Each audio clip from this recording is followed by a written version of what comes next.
Xaviera Roja, bonjour. Bonjour. Et merci d'avoir accepté notre invitation.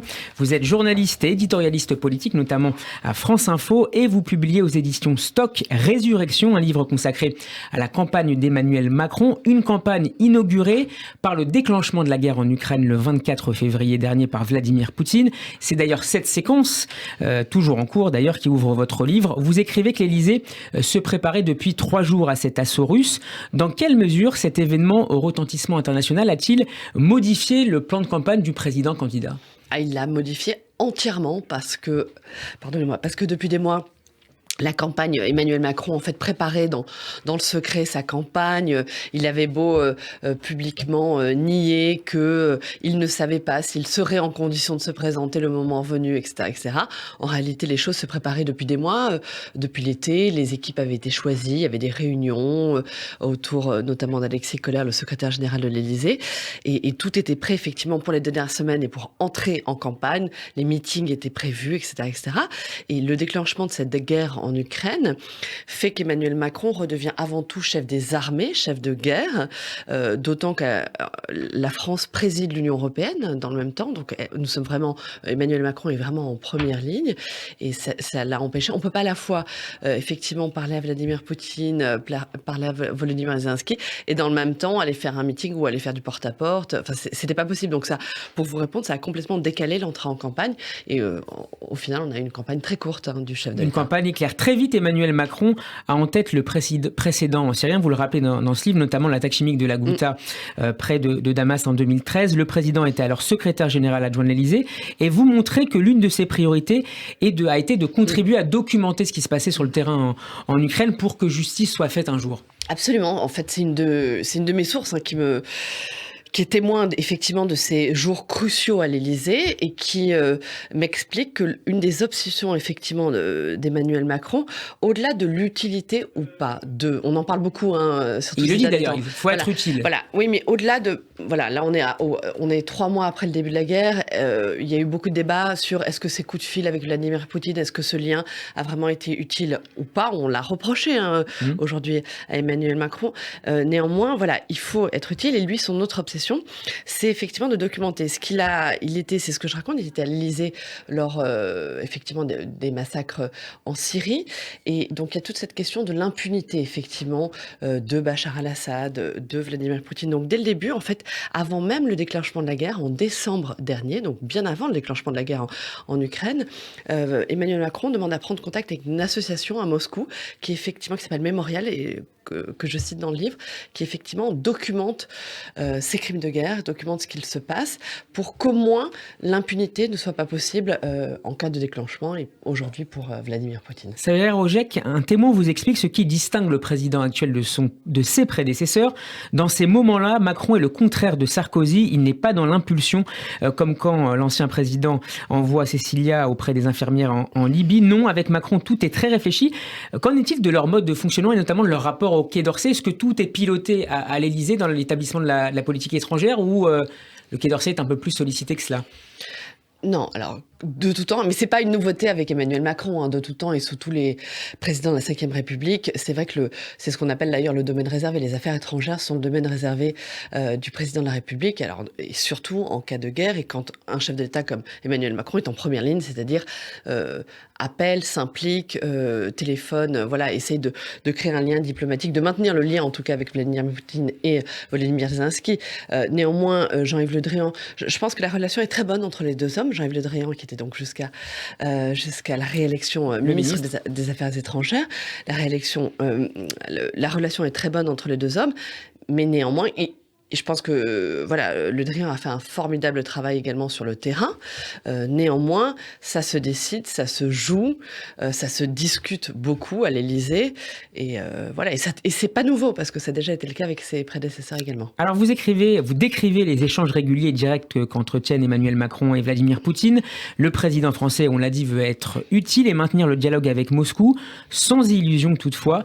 Dans ses leçons du pouvoir parues en 2018, François Hollande avait décrit le chef d'État russe, je cite, de froid et déterminé, imprévisible et délicat. Comment opère Emmanuel Macron face à Vladimir Poutine ?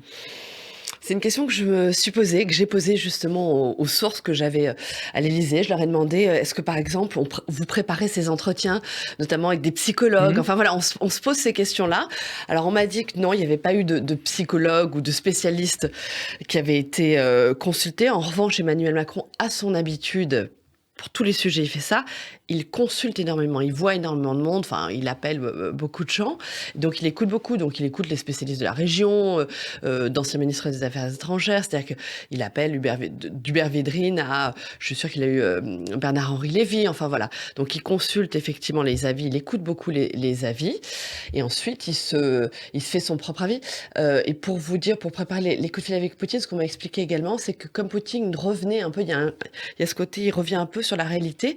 L'Élysée, les conseillers avaient préparé tous les traités qui ont été signés depuis quasiment une trentaine d'années, pour qu'au cas où Vladimir Poutine, s'il fait référence à tel traité et tel point dans tel traité, eh bien que les traités soient sous la main, que les documents soient sous la main, vraiment les documents juridiques, pour pouvoir tout de suite répondre au président russe en lui disant « mais non, c'est faux ce que vous dites » ou « c'est vrai ce que vous dites », enfin, etc., etc. Alors c'est dans ce contexte que la campagne éclair du président sortant se met en place, une drôle de campagne ankylosée par la guerre, constatez-vous, une campagne qui se construit dans la plus grande confidentialité, avec au centre du dispositif un homme clé, celui que Richard Ferrand surnomme le confiné zéro, alias Alexis Kohler. Quelle est son influence sur le président de la République ?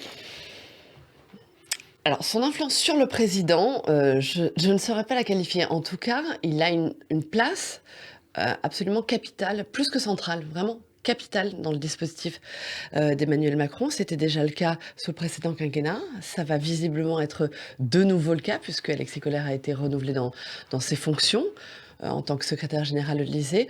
Les deux hommes travaillent déjà ensemble à Bercy. Voilà.